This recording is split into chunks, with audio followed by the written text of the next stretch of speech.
Welcome, Christian Warriors. My name is Keith. I've got some critical intelligence to put out to you about the protests at churches in Minnesota. I do think it has the potential for escalating exponentially due to some rhetoric put out by some politicians at the state level.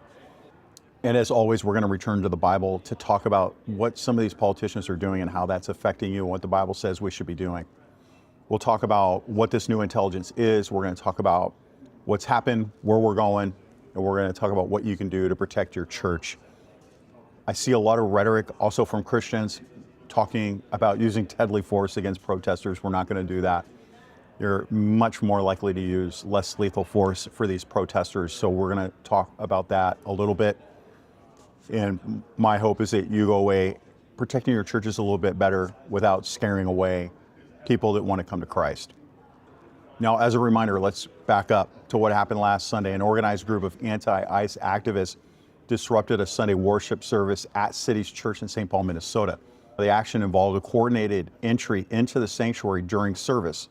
There was verbal disruption, there was filming, and while described by organizers as nonviolent, the act constituted deliberate indifference with religious worship and created safety risks for four congregants. In the days following the incident, senior Minnesota state officials publicly validated that tactic. Minnesota State Representative Leif Fink, who is a transgender activist legislator, publicly called for continued church disruptions as a form of political pressure. Minnesota Attorney General Keith Ellison appeared in an interview with Don Lemon. Now, public endorsement by state-level officials materially increases the likelihood of follow-on actions. Now, when government actors signal tolerance or approval of coercive protest activity targeting civilian religious institutions, activists interpret this as permission to escalate. Now, with every intelligence assessment, I always have my key judgments, and I have 4 key judgments in this intelligence assessment, which you can see for free over at ChristianWarriorTraining.com. So now let's go to key judgment number 1. I do believe that additional church disruptions are likely in the near term. Now, the City's Church incident, which is the church that received the demonstration last Sunday, it demonstrated feasibility and generated national attention. Now, public praise from elected officials lowers that perceived risk for the participants of that protest against the church. My key judgment number 2 is that churches are going to be targeted for symbolic pressure, not any operational relevance. Now, selection of the churches is driven by narrative value and accusations rather than verified institutional ties to immigration enforcement. So if somebody believes that there's ICE agents at your church and that they're worshiping there, then that's where they're going to go. And I actually warned everybody about this last week. Last week, I sent out a news bulletin that specifically said that Antifa has told their people to target ICE agents at their homes. And what I said was that why go to one home when you know there's 4 agents worshiping at a church? What's going to get a greater value from the propagandists? And that's what happened is they believed that the leader of the church in Minnesota was an ICE agent, which he very well probably is. And so they went there instead of his home because it has better impact value, which it did. Look what happened. My key judgment number 3, most of the actions will remain nominally nonviolent but carry elevated risk of physical confrontation. Now, crowded worship environments, emotional congregants, children being present in confined spaces increases the probability of escalation even without the intent to use force.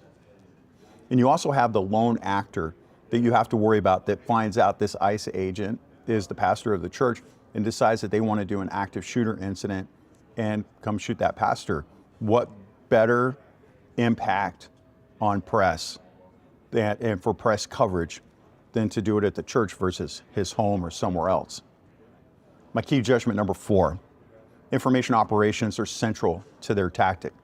Live streaming, rapid social media amplification, and post-event narrative shaping are an integral part of these actions.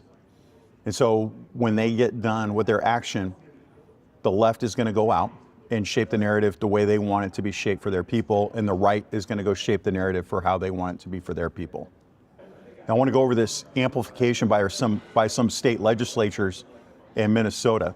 Now, State Representative Leif Fink, who is a man dressing as a woman, and is a state representative, publicly characterized church disruptions as necessary and called for their continuation. That man, dressed as a woman, has followers that are going to follow through with that. Minnesota Attorney General, the top lawyer in the entire state, appeared in an interview with Don Lemon, who is the guy that led the protest or was a big part of the protest. It suggested the disruption did not violate the law, but it does. Disrupting a religious worship is illegal under both Minnesota state law and federal law. So Minnesota statutes prohibit intentional interference with lawful assemblies and religious services. Federal law similarly protects the free exercise of religion and criminalizes conspiracies or actions intended to intimidate or coerce individuals in the exercise of constitutional rights. The public framing of this incident as legally permissible by a sitting attorney general represents a material mischaracterization of the law. Such statements function as de facto authorization and signals to activist networks and materially increases the likelihood of follow-on violations regardless of the actual legal exposures that participants face. Now, Don Lemon, who conducted the interview, also participated in the protest itself and amplified the narrative through national media channels. Now, let's go over our threat assessment for what's going to occur over next week and the following weeks.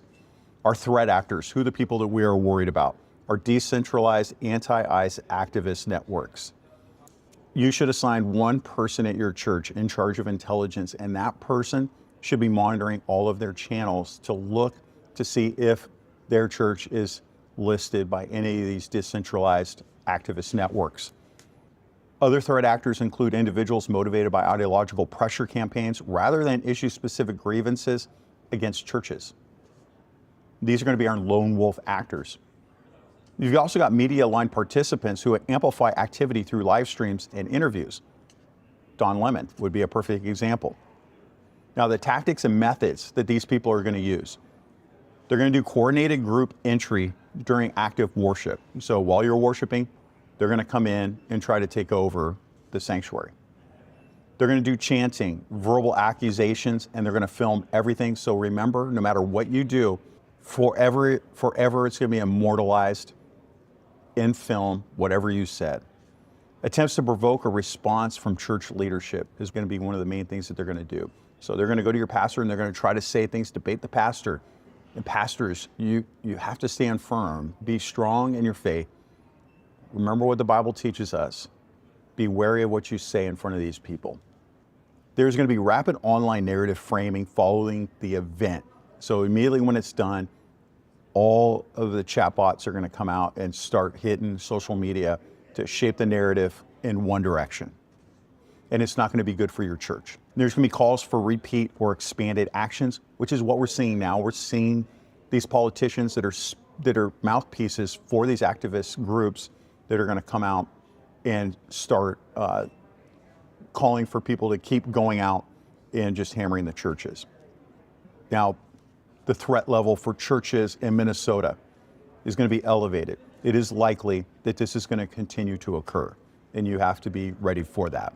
Other major metro areas, it's possible. So it's going to be a moderate risk. Just have a plan ready. Let's talk about the indicators and warning signs, some of the pre-incident things that you're going to see before they take over a church. There's going to be online calls for direct action at churches. So you're going to see like Cities Church is a great example. So a good example would be Cities Church. You can look up Cities Church and you can follow all the actions that people want to take against that church. You can set up an undercover profile that can infiltrate these groups and monitor what they're doing. They're going to name specific churches, pastors, or service times. Messaging is going to frame churches as legitimate protest venues, which we're seeing already for Cities Church. And then you're going to see reconnaissance behavior during prior services. They're going to name specific churches or pastors and specific times to come protest at a church. So you're going to want to monitor those Antifa, BLM channels on Telegram and Twitter to keep track of who they're looking at. Again, they're going to message churches as legitimate protest venues. So they're going to legitimatize why they're going to come hit that specific church. And you're seeing that through these politicians in Minnesota that right now are coming out and saying it's okay to come protest at a church, and they're actually advocating to take over churches in a protest. So Those people, it's not just them speaking individually. You have to realize that they're the mouthpieces for the Antifa and BLM groups that are targeting these churches. And so that messaging is legitimatizing their base to go ahead and continue through with what those leaders want you to do. So I do anticipate that you're going to see more than just Cities Church being hit with protests next weekend. You're going to see reconnaissance behavior prior to your service starting up. So you again, look at security like a onion, and your first layer is out in the parking lot. 75% of violent crime at churches occur in the parking lot. They don't happen in the worship center or in the sanctuary. So you need to have somebody in the parking lot out there looking for not just all the bad people that are coming to harm you violently, but also people that are coming to protest your church. So here at Cities Church, if they had just had somebody posted up outside, you would see people coming in with bullhorns and cameras, and you realize they're not coming in to worship, that they're actually coming in to protest because, you know, your leader belongs to ICE. You should anticipate this tactic is going to come. So you just lock up the church, and now they can't get in, and now you don't have a protest in your church. And we're going to talk about how you're going to get your people out of the church after they start a protest here in a moment, but I just want to go over some of the things that you're going to be looking for. Now, once the protesters are on scene, groups are going to enter together rather than dispersing because they're cowards. They're not going to split up. They don't want to be left alone or they could be hurt by people inside the church. They are going to be together because again, they're cowards. If you actually ever arrested somebody from Antifa or BLM, you'll realize that most of them are scrawny little people that can only fight when they have an unfair advantage in some way. There's going to be immediate filming before the disruption begins. So you're going to see as they approach up to the church, the cameras are going to be on, and they're going to be filming everything so that once they hit inside, they can film that impact that they're having, so they can embolden other people to do the same thing at other churches around the United States. And you're going to see positioning in aisles or near the front of the sanctuary. They're going to be in a position to where they can basically take over what is happening within the church. Now, our likely courses of action. You're going to see repeat disruptions at the same church to normalize the intrusion. So Cities Church, they're going to keep getting targeted. They're going to get targeted because their pastor is an ICE agent, and they feel that that gives them the authority to keep doing that. So Cities Church, I think, is going to keep having problems. I think you're going to see Cities Church becoming a flashpoint between Christians versus Antifa, BLM, and the other people that want to disrupt our services.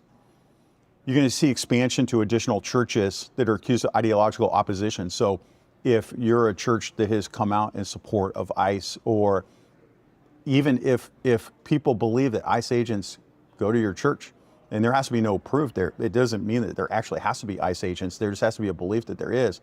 Then they're going to come to that church and they're going to start doing a takeover like we saw in Minneapolis, or St. Paul, excuse me. And you're going to see a shift to exterior confrontations if interior access is blocked. So if they block the inside to where you've saw them coming, so you locked the doors so they couldn't come in, what you're going to see is a shift now. They're just going to protest outside. And some of these places like St. Paul and Minneapolis, I would not expect that law enforcement is going to come and do anything helpful for your church. To the contrary, I think it's going to be more helpful towards the protesters. And it's just sad that when I was in law enforcement, that's not the way it was. My recommendations for churches: in the immediate, we should establish a clear decision maker for disruptions. It should not be the pastor. The pastor is going to be dealing with the congregation and just dealing with the general disruption, but you need a decision maker that's there that can go ahead and stop the protesters, can communicate with them, and start dealing with the security team on decisions to make about, do we forcibly remove them? Do we remove our congregants? Like, where are we going to go with this? You need to train your greeters and your security to recognize coordinated entry. Now look, you see a group of people coming up, they could be coming to worship. They could be part of a group that decided they want to come to Christ, and now they want to come into the church to come worship. But you just shut the doors, and now they can't come, and we denied them the salvation that they need. So there's a difference between that and seeing a bunch of people come up with bullhorns and cameras, professional camera equipment, to record everything that's going to happen inside. That might be some of your discernment to make sure we don't keep the right people from coming in, right? Again, you want to post security outside of your church to watch for those protesters coming up. I suggest that the person you put out front is somebody with some good discernment that can tell the difference between people coming into worship and somebody coming into protest. Also, when you make the command to lock the doors, that person might be trapped outside. You need somebody with good discernment to realize, like, I'm just going to leave. I'm going to go around to the back of the church. I'm going to get in my car, drive away. I'm going to go do something else. So that way they don't get attacked and something bad happens to them. You want to prevent sanctuary access when it's lawful or feasible. Look, you have people coming in to protest, fine, you can lock them out. There's several laws like Minnesota, because you're going to be the flashpoint for all this. You have a state law that says you can't disrupt a church service.